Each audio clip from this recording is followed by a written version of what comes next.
Hello there, beauty.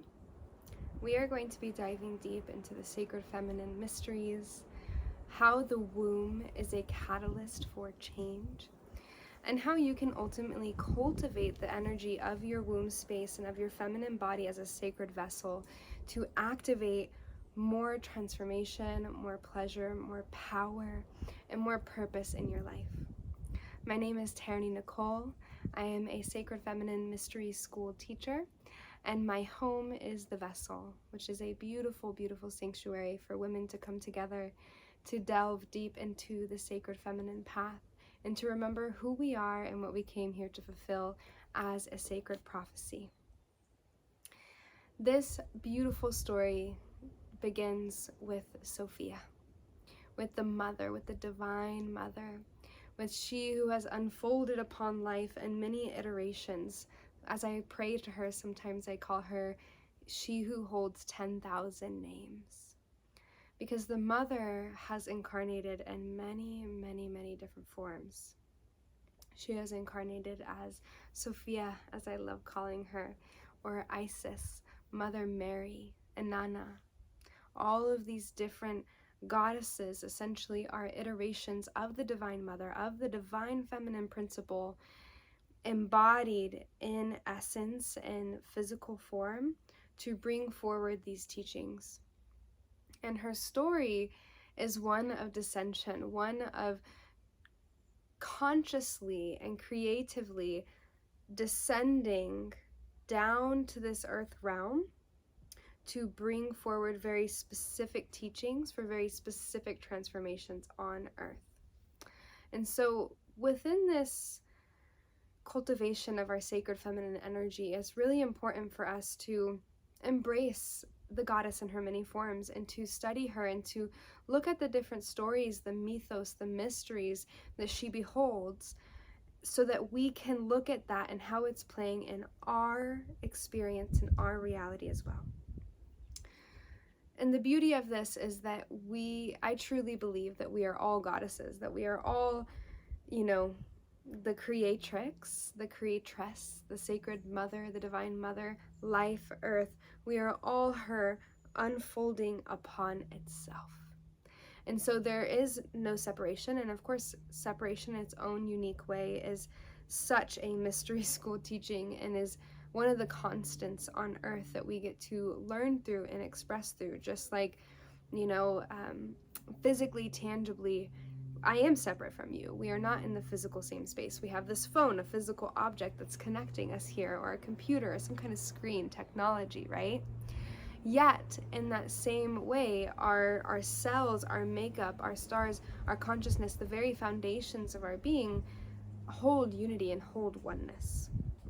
And so there's this great mystery teaching around separation that we get to ebb and flow and undulate within, that ultimately always leads us back to the all-encompassing essence of oneness, of the primordial unity.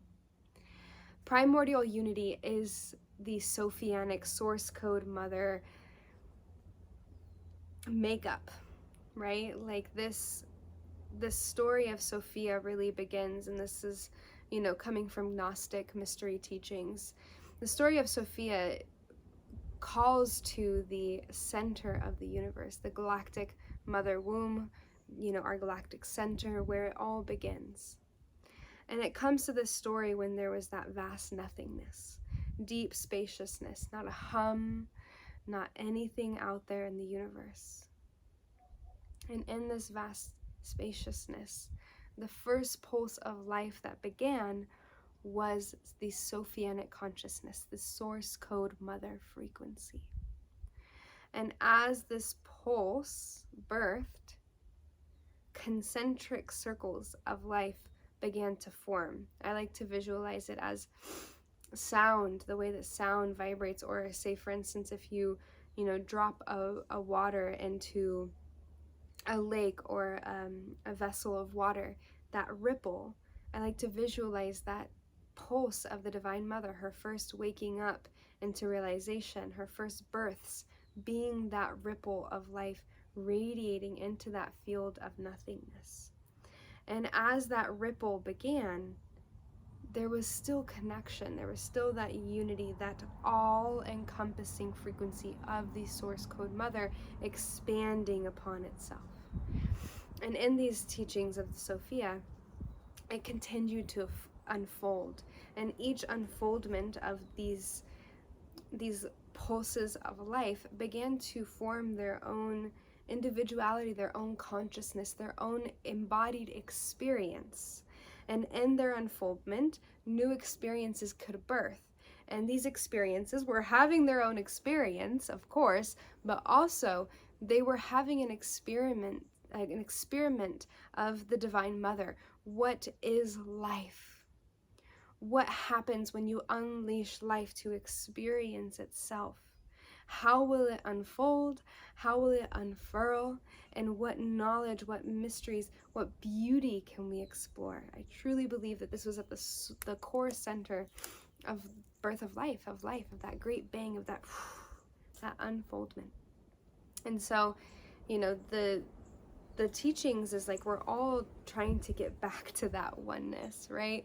We're all trying to come back to that source code frequency where we feel completely in unison, where that separation of illusion, where those individual ripples fade away and we're back in the center, right? So there's the all, which is the unity, and then there's the all, which is the separation or the expression or the unfoldment of all the different life experiences. And the beautiful part about these teachings of the Sophia is that in this duality of being one and also being separate, in these sacred feminine principles, we get to decide what we are birthing, what story we are cultivating. And this cultivation comes through consciousness, by cultivating clarity, by cultivating harmony with our surroundings, being in touch with our surroundings, being in touch with nature, being in touch with each other, and being open to the curiosity and the discovery of what is true and what is truly unfolding here, and what role we are playing in this sacred story of the Divine Mother unfolding upon herself. And so the more we cultivate this remembrance, this experience, this vessel, this humanity, the more we will feel that press, that connection with the source code mother frequency. Now, this is where the womb really starts to come in, and the experience of the feminine and the feminine's role. These goddesses that have their mythos and their stories, and who came to earth and walked this earth with very specific missions, they descended with a plan. They descended with a goal. They descended with, essentially, I hate using the word mission because it feels so patriarchal, but yeah, they came here with a purpose, right? And as they came here with a purpose, they came to earth, they consciously descended, and we have to remember that these frequencies, these incarnations of the Divine Mother, of her experience, they were ascended in higher dimensional realms, specifically through my own mystery school discoveries and teachings and studies. Venus was a throne for these goddesses, for this sacred feminine frequency and her remembrance. Venus was the throne, and these higher dimensional frequencies descended down from Venus. And why is Venus a very important one? Because Venus is the stargate. Venus is directly connected to the Pleiades. The Pleiades is directly connected to all these different constellations and expressions of that galactic center unfolding upon itself. And in our solar system, Venus is also known as the Earth's twin, right? And so the actual magnetic pole of the Earth and the Earth's core center, the Earth's womb, the star within the Earth, that magnetic pole is actually deeply woven and connected with the Earth. With Venus. And so with Venus's core and the Earth's core magnetically connected, this can create, this sort of magnetism that creates a stargate where information can connect and teach and move through more effortlessly than say, depending on where the alignment of the stars are and how everything is moving in that kind of universal galactic time, the timeless timeliness of the stars, the information can pass through more smoothly. And so at this time, in these ancient times, thousands and thousands and tens and hundreds and thousands of years ago, when this alignment was deeply here in the time of the matriarch, these goddesses came to teach us specific lessons and to ultimately cultivate the humanity on earth to be able to ascend to the experience of consciousness that we are, of course, now developing in, but also to deeply prepare us for the pole shifts of patriarchal expression and the dissension of the matriarch and the rise into the masculine and all of these different experiences, which is a talk for another time. And so within this, the incarnation of the feminine, as we are now rising back out of these patriarchal times, and the feminine, it has awoken, the feminine has woken up, and we're discovering and we're remembering we must turn back to these sacred feminine mysteries. We must turn back to the sacred feminine mysteries, because these are where the key codes are held within our next layer of ascension, everything from conscious conception, continuing to birth beautiful, benevolent beings on this planet, and new experiences that care for the earth, that cultivate the earth. These goddesses have key codes for us. And so this is why the sacred feminine mysteries are more important than ever to study, which is why I've devoted my life to teaching these mystery school teachings and to supporting other women in remembering them, so that we can continue this cultivation. And the more we cultivate it, the more that builds in the field around us, the more that grounds in the earth below, and we can continue to uphold this very benevolent galactic remembrance of the Divine Mother on earth. The Divine Mother is innocence, she is beauty, she is that sacred eroticism, she is, the rose frequency, birthing and unfurling and loving life and bringing beauty. And more now than ever, we need that on earth. So the more that we're cultivating this, the more that this births forward. And the womb itself is literally she's literally just this beautiful vessel, this beautiful mechanism for these very distinct cosmic frequencies to birth through. The womb of nothingness. The womb is this to me, the womb is the most quantum organ in the human body. The womb is the most quantum organ in any animal, in all species on earth, because it is the actual chamber, the actual space where life gets to birth and be created. And it holds this very quantum nature to it. In physical terms, the womb, the uterus, can actually expand over 1,000 times its size, right? The womb is actually only as big as our fist, and women have held 8 babies in their womb, right? There's this very quantum nature to the womb. And so that's in physical terms, but also in the very cosmic energy ways of the womb, it holds this divine spark, this divine frequency that actually holds the potential for life to be born, right? When the semen and the eggs meet, that burst of energy, that divine spark that harvests life, that nourishes life into health, wealth, and ultimately life unfolding upon itself. It's very sacred. And so all the nuances of the womb and the way it's orchestrated to carry through life, even the fact that our great grandmother's eggs, held our mother, and our grandmother's eggs held us. There's this microscopic, tiny, teeny, teeny, tiny eggs inside of our wombs that hold our granddaughters. So the nature of the womb is very cosmic, just like that galactic center of the Divine Mother. It's everything and it's nothing. And it gets to undulate through this space, and through the womb is how we get to touch life in the most intimate way. When we do our womb work, when we do the work to cleanse the womb of her traumas, when we do the work to discover the womb, ultimately this is what we're discovering. We're discovering the 0 point frequency of the Divine Mother held within our womb. And through nurturing that, it begins to blossom. And more of these rose codes, more of these mystery teachings, these key codes, these ancient traditions can unfurl.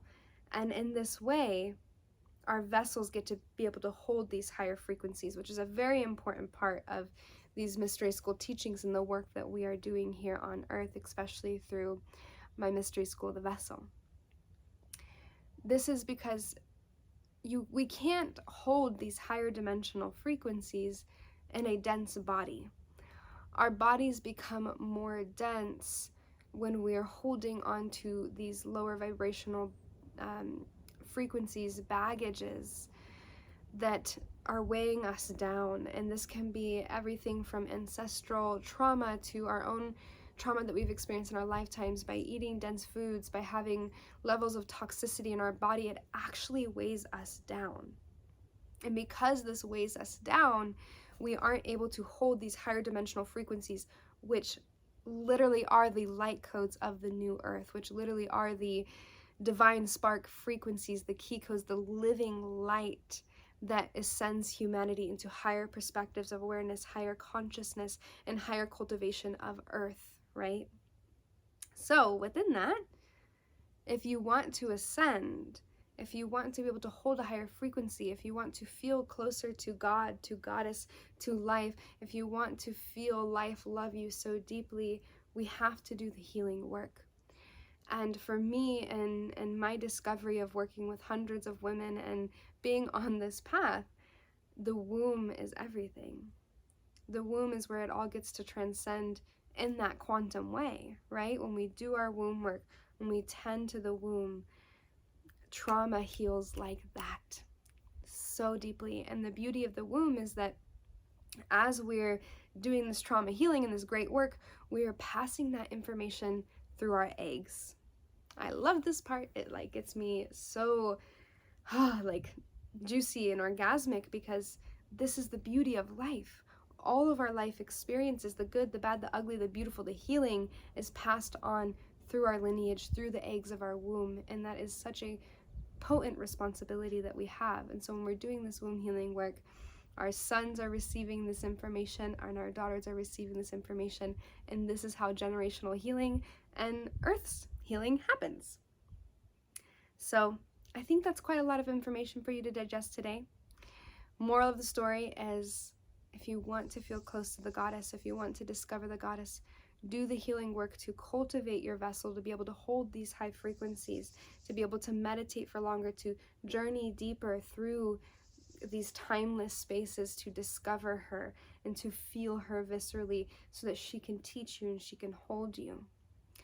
And the greater that you allow your vessel to elevate into these higher dimensional frequencies, the higher the frequency that your signals will radiate out into the earth, right, and the world around you, which then is a cultivation of more beauty, more magnetism, more potency, more purpose, more power on earth.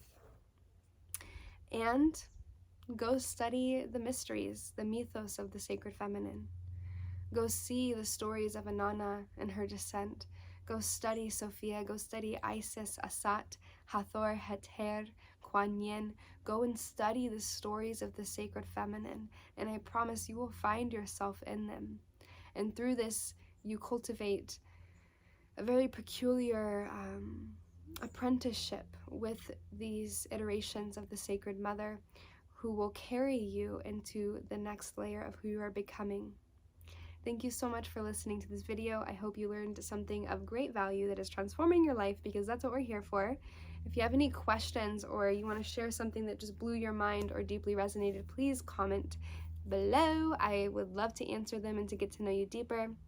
And if you want to dive deeper into the Sacred Feminine Mystery School teachings, check out The Vessel, join my email list, and stay tuned by subscribing, because this is everything we're discovering and sharing on my page. All right, love you, dear. May peace be with you. Satnam.